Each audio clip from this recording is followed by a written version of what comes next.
muhabbatmi og'rib qoladi.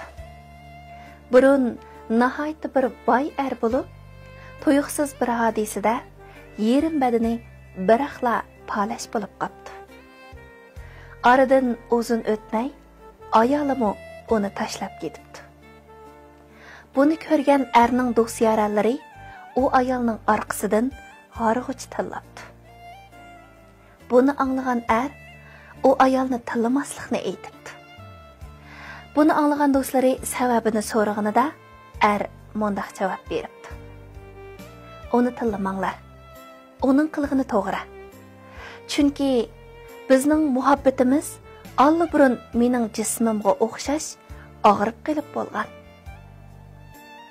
Ilgari u herib charchab ishdan kelganida, tamoq tutish qilayotganida men kresloda bahraman telefon o'ynaydim. Ilgari u og'rib qoldim deganida, xizmat aldirashchiligini bahona qilib, uni yolg'iz doktorxonalarga mangdirib o'tdim. Ilgari uning ko'ngli g'iribsinib, meni istagan vaqtida men do'st-yoralarim bilan kecha-kecha so'rinlarda o'ynaydim. Shuningdek, uning qalbi, ikkimiz orasidagi muhabbat allaburun og'rib qolib bo'lgan.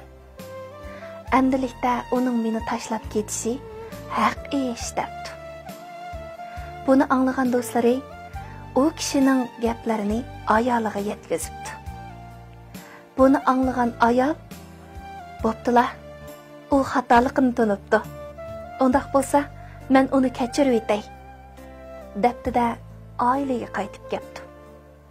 Shuningdan keyin ayol erni shunchalik yaxshi parvish qilib davolabdi. Ikkisining kun-kunlab paranglari tugimabdi. Aradan uzun o'tmay, deganidek er saqayibdi. Er saqaygan kunlarda ayol erdan so'rabdi. "Erim, muhabbatningmi og'rib qolganligini qachon bayqagan edingiz?"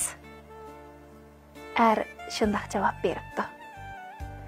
"Men palash bo'lib yotgan kunlarimda o'ng qo'limni bir pashi chiqib oldi. Biroq so'l qo'limda o'ng qo'limdagi pashini haydash uchun shuncha tirkashgan bo'lsam-mu, madarim yetmadi. Hamda so'l qo'limga qarab, shunchalik ko'nglim yerim bo'ldi. Shundala o'zimning burunqi kunlarini o'ylab, sizningmi allaburun ko'nglingizning og'rib bo'lganligini his qildim," debdi. Hamda ayoliga buningdan keyin muhabbatimizning og'rib qolmasligi uchun men tirishiman. Rahmat sizga. Muhabbatimiz mangu og'rib qolmasin, debdi. Shuningdek, kunlik turmushimizda ikki kishilik dunyamizdagi muhabbat asrashga, kuyinishga, shundaqla o'zaro fikrlashishga intayin muhtoj. Agar o'zaro fikrlashish qancha oz ekan, albatta ikki kishining muhabbati asta-asta og'rib qoladi. Xo'sh, ekran oldidagi qadrli ko'rarman, sizning muhabbatingiz og'rib baqqanmi? Agar muhabbatingiz og'rib qolgan bo'lsa, siz qaysi usul orqali davolashni o'ylashyapsiz?